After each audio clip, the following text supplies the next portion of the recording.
So what an interesting night it's been. A deep home run off a softball dugout. A stolen base turned into a balk. Lawnmower on the field. Yeah, we've seen a lot tonight. Now the Retrievers getting a hold of the ball. 3 straight hits here through 3 batters.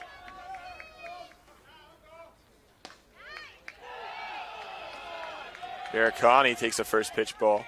You hear the chirping from the UMBC dugout now. Is there some life? Both teams' bottom of the orders have done the bulk of the damage in this game. Another part of Wayner's repertoire, by the way, nice pickoff move. It's very smooth.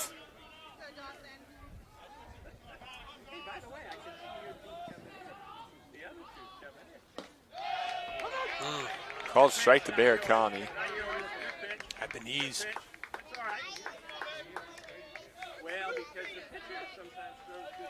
Yeah, there's not a whole lot of notice that he's going to throw to first as he does right there. And to talk about the pickoff move, but Petosa also, he's had a couple good tags over there on first tonight. Baracani took over the leadoff spot 10 games ago. This ball is blooped into center. It's going to fall, and Trithal's going to score now. The Retrievers cut the lead to 1 off of Baracani's RBI single to center. 4 straight hits for the Retrievers now. And nice base running, by the way, from Derek Paris, who was on first. He played that one halfway and then recognized quickly that the ball was going to drop and made it to second easily. That could have been a tricky play for a guy at first base. And Gregor in center, he just looked a little indecisive. I thought he could have maybe made a play there. He looked like he thought he was going to make a play for a second and then held off last second. Taylor goes first pitch swinging, but Finney spikes the ball.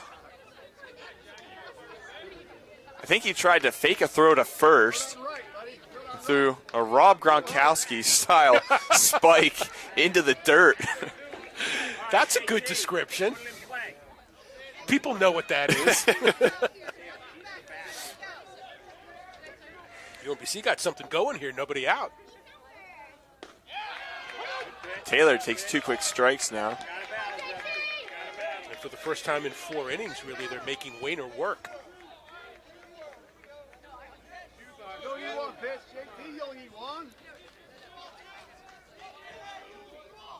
Wayner's 0-2. Called ball. Close.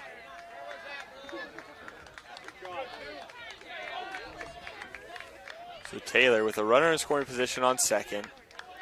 Dawson Baracani on first. 1-2 count. Chance to add on to this parade of hitting that the Retrievers have had so far. Back up the middle, and it's in the gap. So the parade continues. Paris scores from second, tied ball game. Sometimes you just need a seeing eye base hit. You don't have to kill it. And it's interesting with the Bryant's strategies on pitching for contact. The Retrievers haven't had a whole lot of power in a lot of these hits. They've just barely gone through the gap in different pockets and holes. Derek Paris to lead off for the Retrievers here in the bottom of the second. So it'll be Paris, Ong on deck, and then Baracani in the hole. The Retrievers, they don't really have a bottom of the lineup, although on a stat sheet it might say the bottom of the lineup. They're very consistent all through. Liam Bowen talks about that, extending your batting order. 7, 8, and 9 are not just the last 3 hitters of the lineup. They're actually setting the table for the top of the lineup. Paris takes the first pitch that bounced across home plate, so a 1-0 count.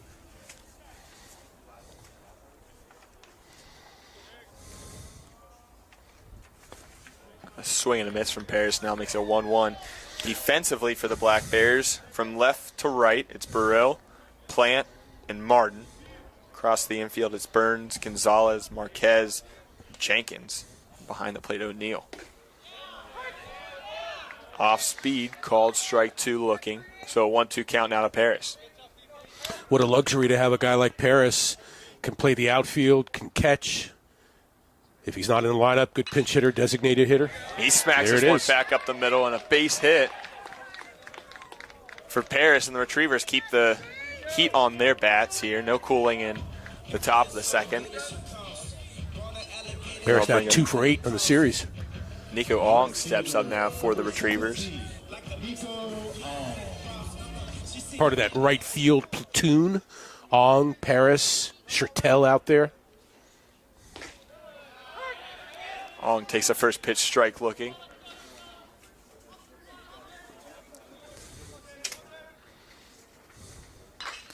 He is going to pop this into left. Racing on is Burrill to make the catch.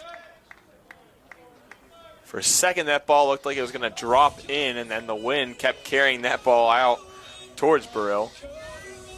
So Maine gets their first out of the inning, and Ong unable to reach base so far tonight. Retrievers carry a 15-game home winning streak into this game tonight.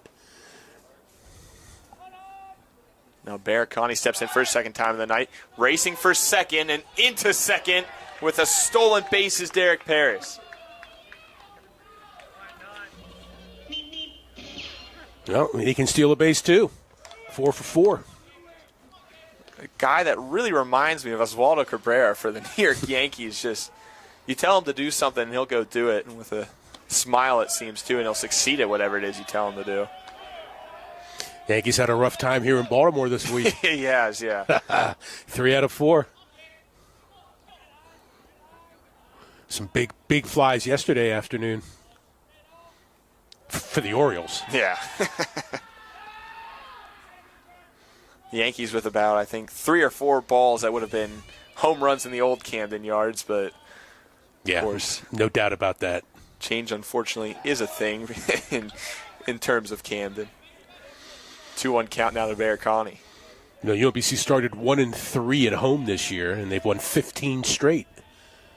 Quite a difference. They're 16-3 at home, 4-16 on the road.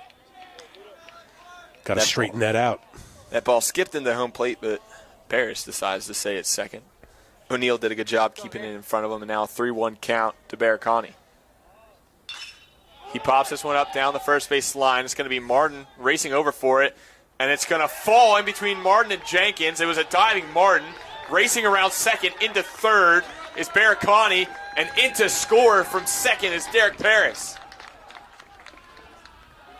The Retriever second triple through an inning and a third.